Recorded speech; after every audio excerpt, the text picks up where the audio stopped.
आपकी कृपा न होती तो ये हमारे बच्चे महाभारत का युद्ध भी नहीं जीत सकते थे। वो आपकी कृपा से महाभारत जैसा महान युद्ध भी महाराज वो बछड़े के खुर के से जो गड्ढा हो जाता है और वो गड्ढे को एक छोटा सा बालक सहज में ही पार कर जाता है, उसी प्रकार से प्रभु आपके द्वारा आप साथ में थे, इस कारण से वो महाभारत का दिव्य जो युद्ध हुआ उस युद्ध को हमारे बच्चे सहज में ही पार कर गए। प्रभु ये आपकी कृपा थी। और जब तक हमारे पास विपत्ति थी तब तक आप हमारे साथ में थे। आज हमारे पास संपत्ति आ गई प्रभु, आप हमें छोड़ करके जा रहे हो। तो बोले मुझे संपत्ति नहीं चाहिए, हे प्रभु आप मुझे विपत्ति दे दो। और कुंती मैया ने भगवान से विपत्ति मांगी है। विपदा संतु नः शाश्वत तत्र तत्र जगद्गुरो भवतो दर्शनम यस्याद् पुनर्भव दर्शनम। कुंती मैया ने विपत्ति मांगी। अच्छा, भगवान से हमने भी कभी विपत्ति मांगी क्या? नहीं मांगी। हमने तो जब भी मांगा तब भगवान से संपत्ति ही मांगी। भगवान ये कर देना, भगवान ये कर देना, भगवान ऐसा कर देना। भगवान से मांगा पर कभी भगवान को नहीं मांगा। कभी ये जैसा मौका आ जाए तो क्या मांगेंगे आप? अब तो यही कहेंगे भगवान अभी एक दुकान है, 4 दुकान और हो जाए, बच्चे का ये हो जाए, बहू की भी जॉब लग जाए, कहीं नौकरी लग जाए, कहीं इसका वो हो जाए, उसका वो हो जाए। भगवान से ही सारा जीवन हम मांगते रहते हैं। क्या कभी आपने ये भी कहा कि प्रभु किसी दिन आप भी मिल जाओ? अरे किसी डगर में आप भी हमें मिल जाओ, या मंदिर ही जाते हैं तो प्रभु किसी दिन आप तो मिलो हमें। बोला और कुछ नहीं चाहिए, आप ही मिल जाओ, मैं बस यही कामना करती हूँ। और कुंती मैया यही कहते कि प्रभु सुख के माथे सिल पड़े और जो हरि का नाम मुख से जाए, अब भैया वो बलिहारी वो दुख को, बोले वो दुख ही अच्छा है जो गोविंद नाम कहा है। बोले भगवान का जिसमें नाम हो वो दुख ही मुझे प्यारा है। महाराज सुंदर दिव्य महाराज एक भजन के द्वारा हम लोग भी भगवान की सुंदर स्तुति करेंगे। जय हो। इतना तो करना स्वामी, सुख भी हमें प्यारे हैं, दुख भी हमें प्यारे हैं। छोड़ू मैं किसे भगवान, दोनों ही तुम्हारे हैं।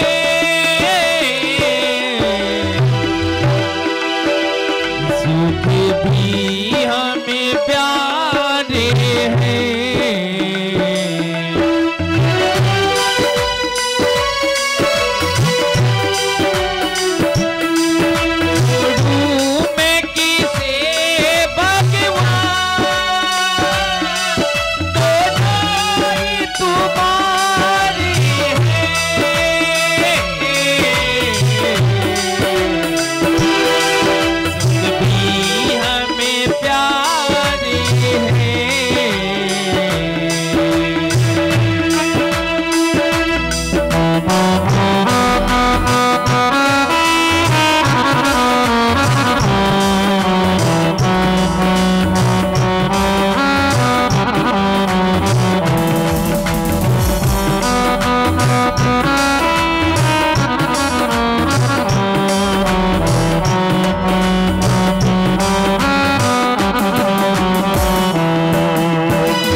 कोई तो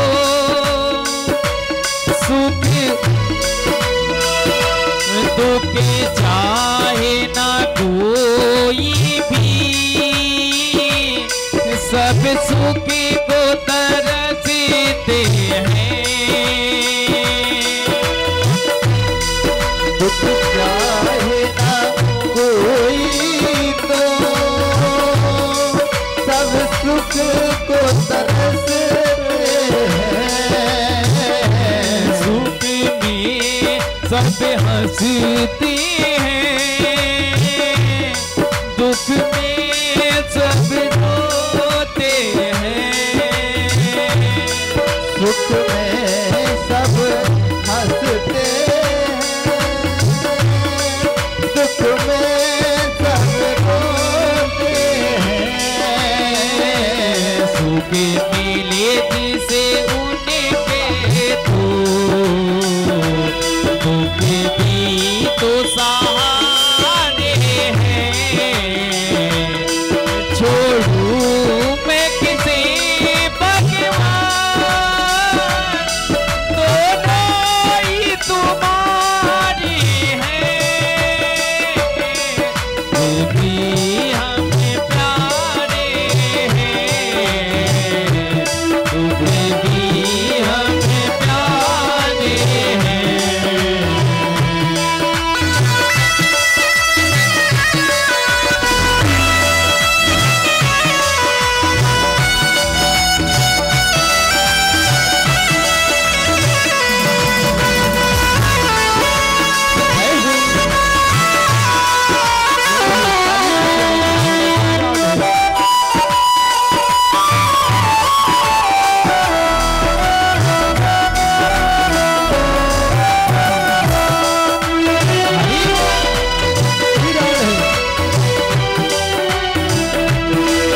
मैं कैसे कहूँ तुमको, ये दे दो वो दे दो। मैं कैसे कहूँ तुमको, देखो ये दो मुझको। जो भी तेरी मर्जी है, मर्जी से जो दे दो।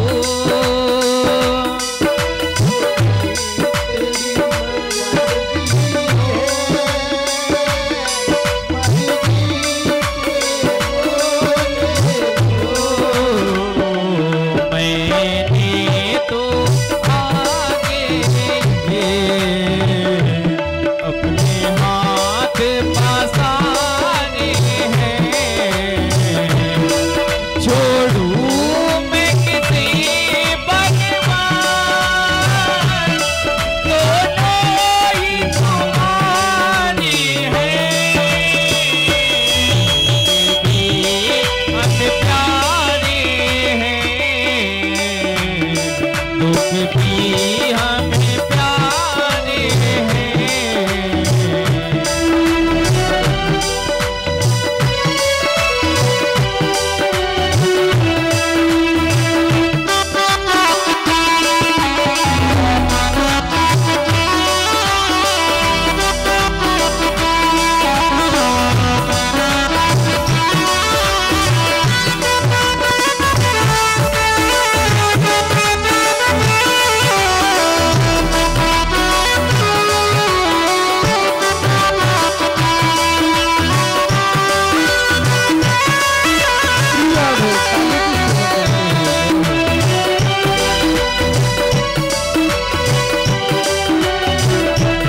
सुख में तेरा शुक्र करूं,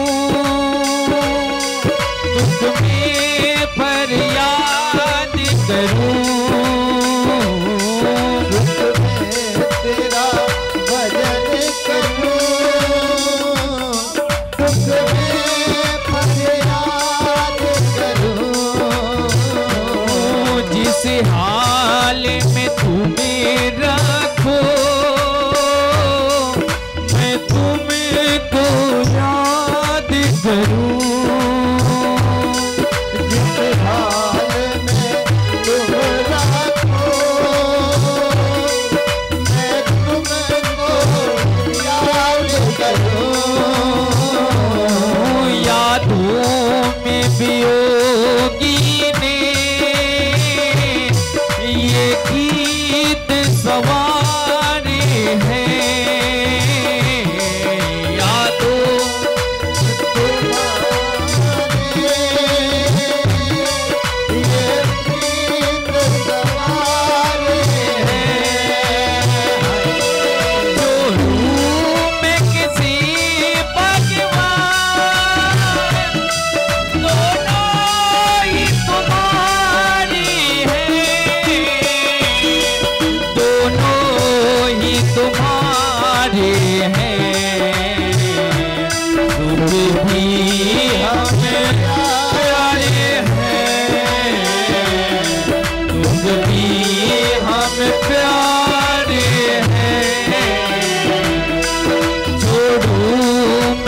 से भगवान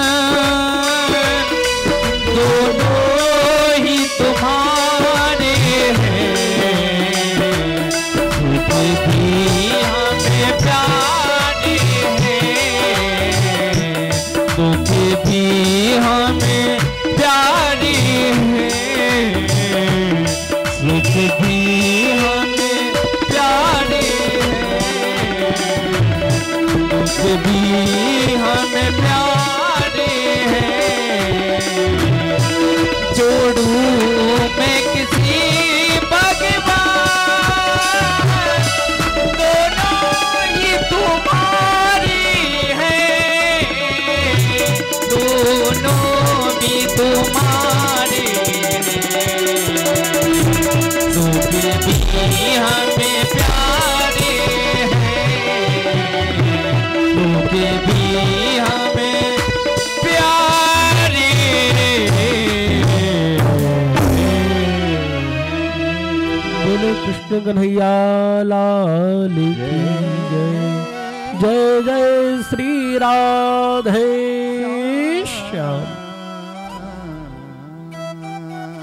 महाराज कुंती मैया भगवान से प्रार्थना करती है कि प्रभु दुख भी मुझे प्यारे हैं, सुख भी मुझे प्यारे हैं, छोड़ू मैं किसे भगवान दोनों ही तुम्हारे हैं। भगवान के तो दुख भी है और सुख भी है। भगवान है प्रभु आप अपने मुझे छोड़ करके मत जाइए। प्रार्थना करती प्रभु यदि आप दुख में ही विपत्ति में ही मेरे पास रहते हैं तो आप विपत्ति में ही मेरे घर पे रहिए और आप मुझे विपत्ति ही मैं आपसे मांगती हूँ। विपदा संतुनः सस्व तत्र तत्र जगत गुरु। हे प्रभु मैं आपसे विपत्ति मांगती हूँ। कुंती मैया ने विपत्ति मांगा। भगवान ने कहा अच्छा आप चाहती क्या हो? बोले आप मत जाइए। बोले अच्छा ठीक है मैं नहीं जाऊंगा। भगवान द्वारिका जाना कैंसिल कर दिया। इधर जो है तो भगवान जो है तो देखते हैं कि युधिष्ठिर जी महाराज को बड़ी ग्लानि होती है। युधिष्ठिर जी महाराज मन में विचार करते हैं मैं अपने भाइयों को मारा, अपने परिवार को मार करके मैंने राजगद्दी हासिल कर ली। इस बात का उनके मन में कहीं ना कहीं शोक रहता है। युधिष्ठिर जी एकांत में रो रहे होते हैं। भगवान उनके पास में जाते हैं और कहते हैं आप क्यों रो रहे हो? कहते मैंने अपने परिवार को मारा है, मैंने परिवार को मार करके राजगद्दी हासिल की है। मुझे शांति नहीं मिल रही। मुझे सिंहासन में मिल गया पर मुझे शांति नहीं मिल रही है। उन्होंने कहा चलिए उपदेश करवाने के लिए भीष्म पितामह के पास लेकर के गए हैं। भीष्म पितामह बाणों की सैया में लेटे हुए हैं। महाराज अनगिनत बाण लगे हुए हैं और भीष्म पितामह के पास में पांडवों के साथ में भगवान श्री कृष्ण भी पधारे हैं। भगवान अर्जुन के पीछे छुप जाते हैं। भगवान भीष्म पितामह कहते हैं प्रभु अर्जुन वो तुम्हारे मित्र कहाँ हैं? अरे तुम तो उनके बहनोई भी लगते हो। भगवान के बहनोई भी एक संबंध और है अर्जुन का, क्योंकि भगवान की बहन उत्तरा का विवाह अर्जुन के साथ में हुआ। बोले उनके तो तुम बहनोई भी लगते हो। बहुत सारे संबंध हैं, मित्र हैं, बुआ के लड़के भाई भी लगते हो, बहुत सारे संबंध हैं। पर आखिर वो कहाँ गए? द्वारकाधीश कहाँ हैं? भगवान पीछे खड़े थे। मुस्कुराते हुए भगवान बाहर निकल करके सामने आए। भगवान ने भीष्म पितामह ने पड़े लेटे लेटे ही बाणों की सैया में लेटे हुए प्रणाम किया है और भीष्म पितामह ने कहा कि प्रभु मैं चाहता हूं कि जब तक मैं न जाऊं, इस शरीर को मैं न कलेवर का परित्याग मैं न करूं, तब तक आप ऐसे ही खड़े रहिए। अब भगवान का मुखारविंद सूख गया। भगवान अभी मुस्कुरा रहे थे। भगवान सीरियस मन में होकर के मन में विचार करने लगे और विचार करते भगवान कहते हैं कि भैया इनको तो इच्छा मृत्यु का वरदान है। और जब इच्छा मृत्यु का वरदान है तो पता नहीं कब तक ये रहेंगे। इसलिए भगवान का जो हंस रहे थे, भगवान हंसना बंद कर लिए। तब भीष्म पितामह कहते प्रभु ऐसे नहीं रहना है। बोले महाराज मैं अभी सूर्य जब उत्तरायण होगा तब मैं अपने शरीर को, वैसे भी मैं जो है तो शरीर में जाना चाहता हूँ, पर प्रभु आप ऐसे मत खड़े रहिए, कैसे रहिए। बोले प्रसन्न सारुणलोचनस्तथा, प्रसन्न सा प्रभु हंसिए, मुस्कुराइए, और आप मुस्कुराते रहिए, आप मुस्कुराते हुए खड़े रहिए। प्रसन्न सारुणलोचनस्तथा, बोले प्रभु आप प्रसन्न होकर के हंसते हुए हंसिए। भगवान हंसने लगते हैं और हंसते हुए भगवान मुस्कुराते भीष्म पितामह के सामने खड़े हैं। और उन्होंने कहा, भीष्म पितामह ने कहा कि मुझे पता है प्रभु, मुझे आज वो दिन भी याद है। स्वनिगम पहाय मत प्रतिज्ञा मृतमधिकर तुम अवप्लुतो रथस्था। बोले प्रभु मुझे वो दिन भी याद है। स्वनिगम पहाय मत प्रतिज्ञा, मुझे वो प्रतिज्ञा भी याद है। महाभारत का युद्ध होना था तो अर्जुन और दुर्योधन दोनों भगवान के पास में गए हैं मांगने के लिए। दुर्योधन ने भगवान से नारायणी सेना मांग ली और अर्जुन ने भगवान को ही मांग लिया। और लौट करके जब दुर्योधन आया तो अपने शिविर में जोर जोर से कहने लग गया, मैं युद्ध जीत गया, मैं युद्ध जीत गया। भीष्म पितामह ने कहा भैया अभी तो युद्ध हुआ ही नहीं, तुम युद्ध कैसे जीत गए। वो कहता है कि मैंने भगवान से नारायणी सेना मांग ली है और भगवान ने मुझे वचन दिया है कि मैं महाभारत के युद्ध में कहीं भी मैं अस्त्र नहीं उठाऊंगा। इसलिए जब भगवान अस्त्र उठाएंगे नहीं, पांडवों के पास कुछ बचा नहीं, नारायणी सेना भी मेरे पास आ गई, तब फिर कैसे ये युद्ध जीत सकते। युद्ध तो हम ही जीत गए। उसी समय भीष्म पितामह खड़े हुए और उन्होंने भी एक प्रतिज्ञा ले ली। उन्होंने प्रतिज्ञा ले ली महाभारत के युद्ध में भगवान से मैं अस्त्र उठवा लूंगा, और यदि अस्त्र नहीं उठवाया तो मैं भी गंगा पुत्रो भीष्म नहीं महाराज। ऐसी प्रतिज्ञा भीष्म पितामह ने ले ली। और जैसे ही प्रतिज्ञा महाराज भीष्म पितामह ने ली, दुर्योधन ने कहा वो तो अस्त्र नहीं उठाने चाहते थे, जबरदस्ती अस्त्र उठवाने में लगे हुए हैं। और महाराज भीष्म पितामह कहते हैं कि महाभारत का 10वां युद्ध था। दुर्योधन आता है और कहता है कि बहुत से लोग शिविर में तो हमारी तरफ हैं पर युद्ध किसी और की तरफ से लड़ रहे हैं। और इतना कहना हुआ कि भीष्म पितामह आग बबूला हो गए। अरे उन्होंने कहा तुम मुझे कह रहे हो, कल के युद्ध में तुम देख लेना किसी का एक का भी सर नजर नहीं आएगा। और भैया दूसरे दिन युद्ध प्रारंभ हुआ। भीष्म पितामह जिस ओर चल देते थे महाराज सर कटा हुआ मिलता था, केवल धड़ ही नजर आता था। महाराज भीष्म पितामह ने कहा अपने सारथी को, अरे सारथी तुम हनुमत ध्वज की ओर ले चलो, कपित ध्वज की ओर ले चलो, जिस तरफ द्वारिकाधीश श्री कृष्ण सारथी बने हैं। महाराज रथ जा रहा था, सामने से गए हैं अर्जुन, भगवान के साथ में अर्जुन हैं। भीष्म पितामह ने बाणों की वर्षा कर दी।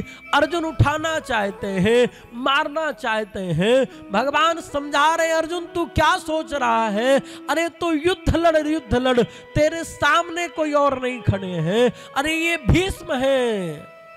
अर्जुन कहता है मैं अपने दादा पे कैसे अस्त्र शस्त्र चलाऊं। भगवान कहते अरे अर्जुन लोग दोनों में तेरी ही विजय है। कैसे? बोले यदि तू भीष्म पितामह से युद्ध में जीत गया तो तेरी जय जयकार है, और यदि तू इनसे युद्ध में हार गया तो कोई बड़ी बात नहीं, दादा से नाती युद्ध में हार गया तो कौन सी बड़ी बात है? इसलिए दोनों तरफ तुम्हारी ही जय जयकार है। इसलिए युद्ध लड़, आज भूल मत, अपने आप को याद रख, मैंने तो इनको पहले ही मार दिया है, केवल मैंने तुझे निमित्त बनाया है। अर्जुन को कहा युद्ध लड़। अर्जुन जैसे उठाते हैं गांडीव उठाते हैं मारने के लिए, भीष्म पितामह बाणों की वर्षा कर दिए। भगवान भी कुछ देर के लिए विचलित हो गए। भगवान दौड़ पड़े और दौड़ करके बगल में पड़ा हुआ रथ का पहिया था भगवान ने उठा करके दौड़ने लगे, उसी समय पृथ्वी कांप गई। भगवान ने अपना पीतांबर पृथ्वी के फेंक दिया। भगवान पृथ्वी को पीतांबर इसलिए फेंक दिए, पृथ्वी में गिरा दिए।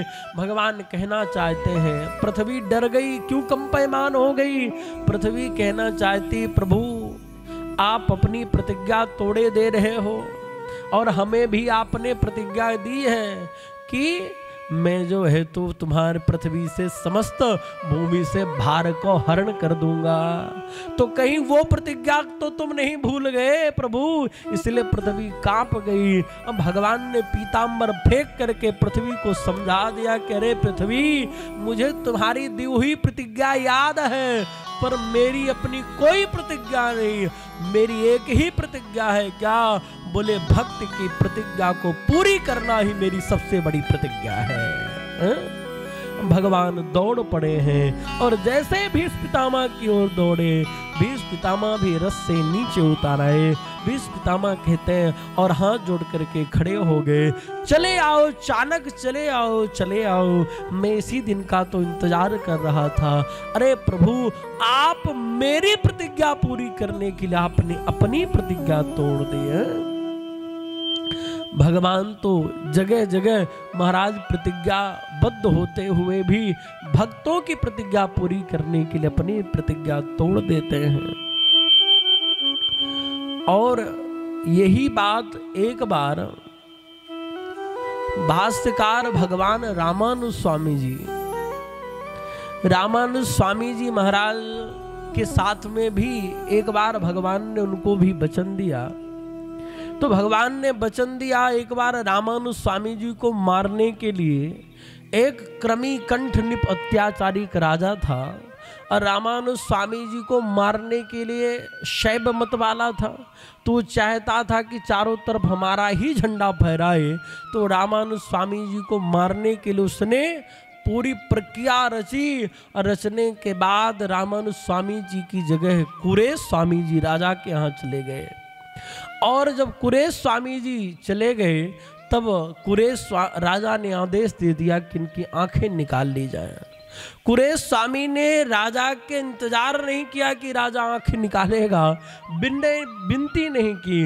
उन्होंने साथ में जो चंदन लगाने वाली आचमनी थी, उस आचमनी से ही अपनी आंख निकाल दी महाराज।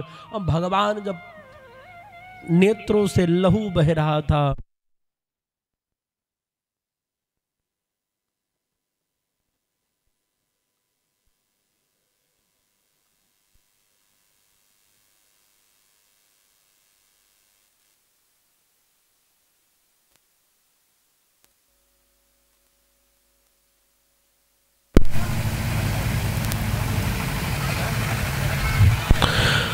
वृंदावन बिहारी लाल की जय हो, राधा रानी सरकार की जय हो, जय जय श्री राधे श्याम। महाराज कुरेश स्वामी के नेत्रों से रक्त प्रवाहित हो रहा था। भगवान प्रकट हुए। भगवान ने कहा, हे कुरेश, कुछ वरदान मांगना हो तो मांग लो। कुरेश स्वामी ने कहा, आप मुझे वचन दीजिए कि रामानुज संप्रदाय में जो भी ये कहेगा कि हम आपकी शरण में हैं तो आपको उद्धार करना पड़ेगा। तो भगवान ने कहा, हाँ मैं उद्धार करूंगा। तो बोले ऐसी प्रतिज्ञा नहीं, क्योंकि आपने इसके पहले भी अपनी प्रतिज्ञा आप तोड़ भी देते हो, इसीलिए हाथ उठा करके प्रतिज्ञा करिए। और तब भगवान ने हाथ उठा करके प्रतिज्ञा की है। तो भगवान पृथ्वी को भी आश्वासन देना चाहते हैं कि देवी तुम डरो नहीं। और इधर भीष्म पितामह भगवान से कहते हैं कि प्रभु, वो दिन भी मुझे याद है, आप हमारी प्रतिज्ञा को आपने किस प्रकार से पूरी किया था। भगवान ने, भीष्म पितामह ने अर्जुन को, युधिष्ठिर जी को राजधर्म, मोक्ष धर्म, स्त्री धर्म आदि समस्त धर्मों का उपाख्यान किया है। और महाराज इसके बाद भीष्म पितामह भगवान के चरणों में पुष्प चढ़ाना चाहते हैं। तब जाकर के उन्होंने सुंदर मांग का महीना आ गया, सूर्य भी उत्तरायण हो गए और सूर्य भी उत्तरायण हो गए। माघ के महीने में एकादशी के दिन भीष पितामह ने एकादशी श्लोकों में भगवान की स्तुति करते हुए कहते हैं कि प्रभु मेरी एक बिटिया है, अब मैं उस बिटिया का विवाह करना चाहता हूँ। तो उन्होंने कहा आपकी बिटिया है? भाई आप तो ब्रह्मचारी थे, अब ब्रह्मचारी हैं तो आपकी बिटिया कहाँ से हो गई? नैष्ठिक ब्रह्मचारी हैं। उन्होंने कहा मेरी जो बुद्धि है इति मत रूप कल्पिता भी तृष्णा इति मति, बोले जो मेरी मति है, बुद्धि है, इस बुद्धि को ही हमने अपनी बिटिया बना लिया है और इस बिटिया का हम विवाह करना चाहते हैं। भगवान ने कहा भैया अभी तक आपको विवाह करने के लिए कोई वर नहीं मिला क्या? बोले बिटिया जितनी पढ़ी लिखी होती वर भी उतना उच्च क्वालिटी का ढूंढना पड़ता है।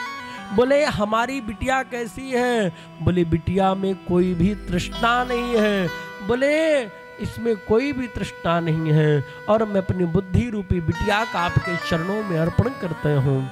भगवान भीष्म पितामह ने एकादश श्लोकों से भगवान की मंगलमय